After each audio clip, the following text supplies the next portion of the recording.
কালো চলবে complete shutdown ও মার্চ টু এনবিআর।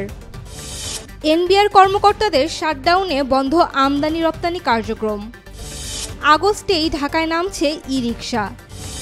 বৈষম্য বিরোধী ছাত্র আন্দোলন থেকে সরে দাঁড়ালেন উমামা ফাতেমা। বিনিয়োগকারী বান্ধব নতুন ওয়েবসাইট চালু করল বিটা। 10,000 টাকা করে পাবেন শিক্ষার্থীরা, যেভাবে মিলবে এই টাকা। ট্রাম্পের ক্ষমতা আরও বাড়িয়ে দিল যুক্তরাষ্ট্রের সুপ্রিম কোর্ট। তেহরানে বিস্ফোরণের শব্দ, এয়ার ডিফেন্স চালু করল ইরান। পাকিস্তানে আত্মঘাতী হামলায় 16 সেনা নিহত। অধিনায়কত্ব ছাড়লেন শান্ত। জাতীয় রাজস্ব বোর্ডের সংস্কারের দাবিতে চলা আজকের কমপ্লিট শাটডাউন ও মার্চ টু এনবিআর কর্মসূচি আগামীকাল রবিবারও চলবে বলে জানিয়েছেন এনবিআর সংস্কার ঐক্য পরিষদের নেতারা। শনিবার দুপুরে এনবিআর সংস্কার ঐক্য পরিষদ এ ঘোষণা দেয়। এনবিআর কর্মকর্তাদের শাটডাউন কর্মসূচির ফলে রাজধানীসহ সারা দেশে কাস্টমস, ভ্যাট ও আয়কর অফিসে সকল ধরনের কার্যক্রম স্থবির হয়ে পড়েছে। বন্ধ রয়েছে আমদানি রপ্তানি কার্যক্রম। কেবল আন্তর্জাতিক যাত্রী সেবা চালু রাখা হয়েছে। ঢাকার 2 সিটি কর্পোরেশনের 3 এলাকায় আগামী আগস্টেই পরীক্ষামূলকভাবে চালু হচ্ছে ব্যাটারি চালিত ই-রিকশা। প্রাথমিকভাবে উত্তরা, ধানমন্ডি ও পল্টনে চালু হলেও পর্যায়ক্রমে অন্যান্য এলাকাতেও এই যানবাহন চালুর পরিকল্পনা রয়েছে। নানা অনিয়ম, অনৈতিকতা ও বিশৃঙ্খলার অভিযোগ তুলে বৈষম্য বিরোধী ছাত্র আন্দোলন থেকে সরে দাঁড়ালেন সংগঠনের মুখপাত্র উমামা ফাতেমা। শুক্রবার দিবাগত রাতে সামাজিক যোগাযোগ মাধ্যম ফেসবুকে এক দীর্ঘ স্ট্যাটাস দিয়ে তিনি এ সিদ্ধান্তের কথা জানান। নতুন ডিজাইনের বিনিয়োগকারী বান্ধব ওয়েবসাইট চালু করেছে বাংলাদেশ বিনিয়োগ উন্নয়ন কর্তৃপক্ষ বিটা।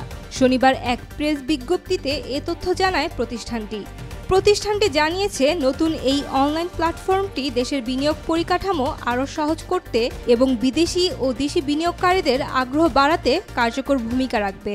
2024-25 অর্থ বছরে দেশের বিশ্ববিদ্যালয় ও কলেজে স্নাতক পর্যায়ের 1274 জন শিক্ষার্থী বিশেষ অনুদানের জন্য মনোনীত হয়েছেন। তারা প্রত্যেকে 10,000 করে টাকা পাবেন।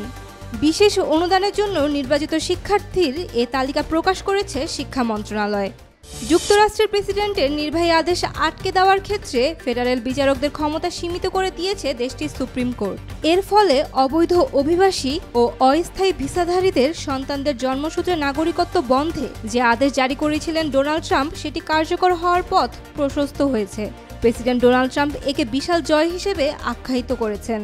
ইসরায়েল ও যুক্তরাষ্ট্রের সঙ্গে যুদ্ধবিরতির 4র্থ দিনে ফের বিস্ফোরণের শব্দ শোনা গেল তেহরানে। শুক্রবার শেষ রাতে পশ্চিম তেহরানের ইসলাম শহর শাহরিয়ার সহ বিভিন্ন এলাকায় পরপর কয়েকটি বিস্ফোরণের শব্দ শোনা গেছে। প্রতিরক্ষা বাহিনীর বরাত দিয়ে এক প্রতিবেদনে ইরান ভিত্তিক সংবাদ মাধ্যম ইরান ইন্টারন্যাশনাল এ তথ্য জানায়।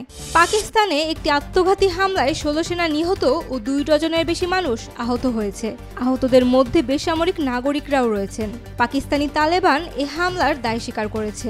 স্থানীয় সরকারি কর্মকর্তা ও পুলিশ সদস্যদের বরাত দিয়ে এএফপি শনিবার এ তথ্য জানায়। শ্রীলঙ্কার কাছে দ্বিতীয় টেস্টে 1 ইনিংস ও 78 রানের লজ্জার হারের পর সংবাদ সম্মেলনে এসে টেস্ট অধিনায়কত্ব ছাড়ার ঘোষণা দিয়েছেন নাজমুল হোসেন শান্ত। হারের পর সংবাদ সম্মেলনে শান্ত জানিয়েছেন টেস্ট দলের নেতৃত্বে আর থাকতে চান না তিনি। এছাড়া বিসিবিকেও এই সিদ্ধান্ত জানানো হয়েছে বলে নিশ্চিত করেছেন তিনি।